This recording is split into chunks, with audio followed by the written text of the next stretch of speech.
sem maiores pretensões, né? Como no caso da montagem dos outros tipos de buquês. Ah, porque aquele primeiro buquê que a gente deu, na verdade era uma montagem, e eu segurava aqui e ficava aquela chuva de flores caindo, né, ao longo do vestido da noiva, assim. Esse outro eu vou levar no braço mesmo. Você vai levar no braço. Depois então de pronto, a gente pra eu pega ver como faz. e vê. Tá. Bem, apesar de ser um buquê simples, né, a gente tem que tomar alguns cuidados, né? Eu já vou explicando quais são esses cuidados. Por exemplo, aqui nós temos um copo de leite, tá? Ele tem o caule grosso, porém se você pega aqui, vai ver que parece uma espuma. É bem molinho, né? Então, apesar de ser tão grosso assim, ele não tem resistência nenhuma. Então, a primeira coisa que a gente tem a fazer é reforçar essa estrutura do caule, né? Então, a gente coloca um palito de churrasco. Para que ele não se parta. Exatamente, tá? Porque depois a gente vai trabalhar aqui, né? Vai segurar aqui, então a gente precisa dar uma estrutura melhor, né? Tá? E para não ficar essa ponta de madeira, então a gente corta, né? Tesourinha boa essa, hein? Boa tesoura. Então, tá aqui. Aqui nós temos uma planta chamada dracena, né? São várias qualidades que tem de dracena, né? Tem umas inclusive rajadas, não é? Tem de todos os tipos, né? A versatilidade muito grande, né? Então, a gente vai destacar algumas folhas da dracena, né? E vamos fazer buquezinhos, conforme você está vendo aqui. Nossa, que bonitinho. Você põe uma folha de uma outra cor, porque a flor do copo de leite, a folha do copo de leite não daria certo? Não, a folha do copo de leite é uma folha muito grande, né? Então aí a gente não pode trabalhar. Então a gente substitui por uma outra folhagem que seja comercial, né? Tá? Então aqui a gente vai colocar, vai dobrar.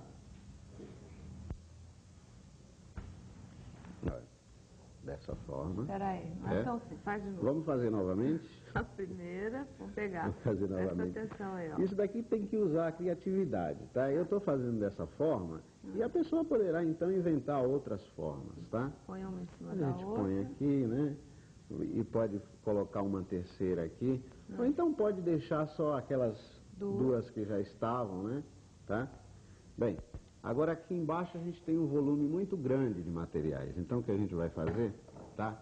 Eu vou cortar aqui com a faca, tá? Fica menor. Então fica menor, né? Então o que a gente faz? O famoso arame. O famoso arame. Sem arame não tem buquê, né?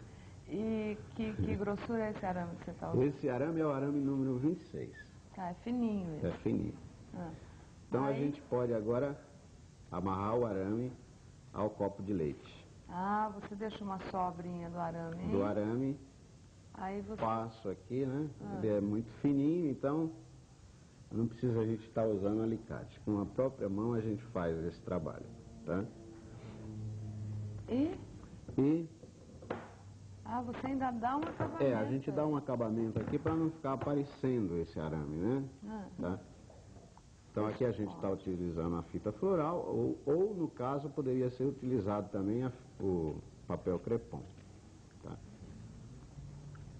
Pronto, escondeu o arame, já não escondeu o arame. De machucar ninguém. Agora, para que eu vou aramar também aqui a era, tá?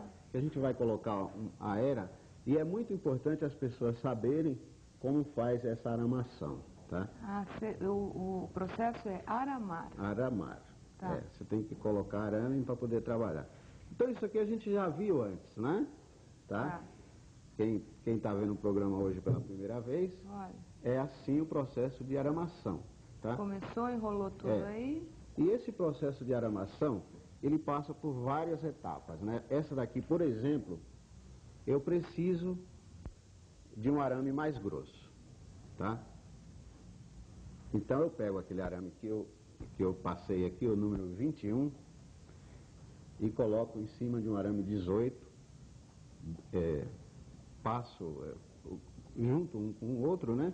E mais uma vez a gente vai utilizar... E por que você usa esse arame mais grosso junto com ele? Para ele ficar mais estruturado, né? Então, mas, porque o grosso não daria para enrolar num caule tão fininho. Exatamente. Ele daria também, né? Mas fica mais difícil.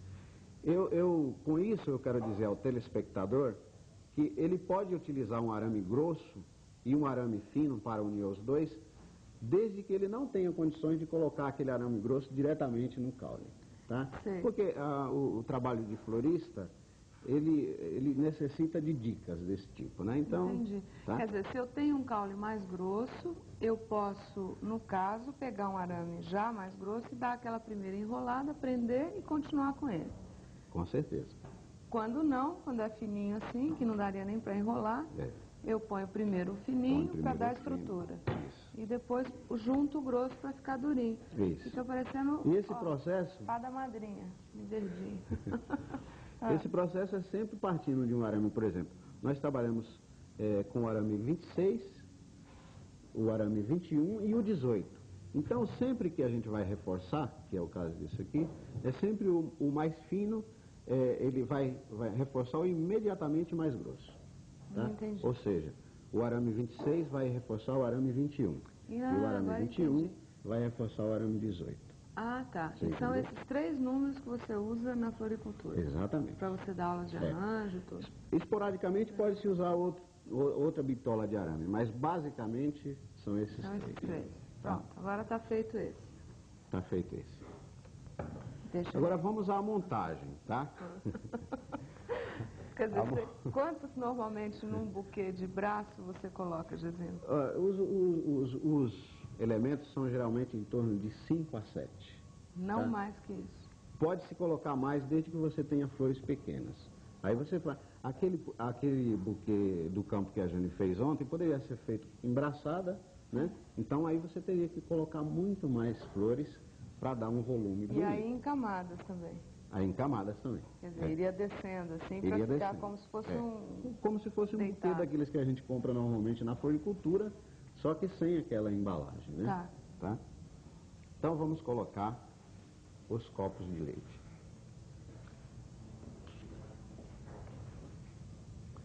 A gente tem cuidado sempre de não deixar as flores na mesma altura, tá? Senão fica parecendo que não é natureza, né? E a gente gostaria que a natureza continuasse nos nossos arranjos, tá? Tô aqui, viu? Ó, essa cá. Ele tá virado pra lá, porque ele tá falando com a mulher lá, né? Saudade da mulher. Então, tá bom? Tá. Então, oi. o outro elemento... Outro elemento, a gente colocaria aqui mais abaixo, deixando aqueles lá em destaque, tá? Aqui... Esse aí você colocou, além das folhas, você colocou aquela gipsofila, né? Exatamente. A gente colocou um pouquinho de gipsofila para dar uma leveza, né, no arranjo.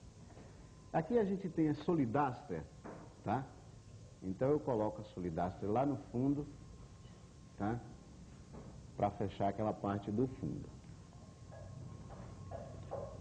Aqui também eu poderia colocar gipsofila, tá?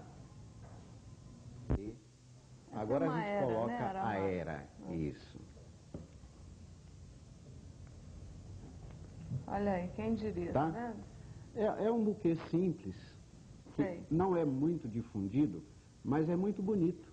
E como é que você faz o acabamento, a junção disso tudo? Agora vamos fazer a junção, né? Que é aqui, que tamanho de arame você está usando? O arame 26. Aí eu ajunto com o arame. Junto com o arame 26. E novamente eu passo a fita. Ou o papel crepom.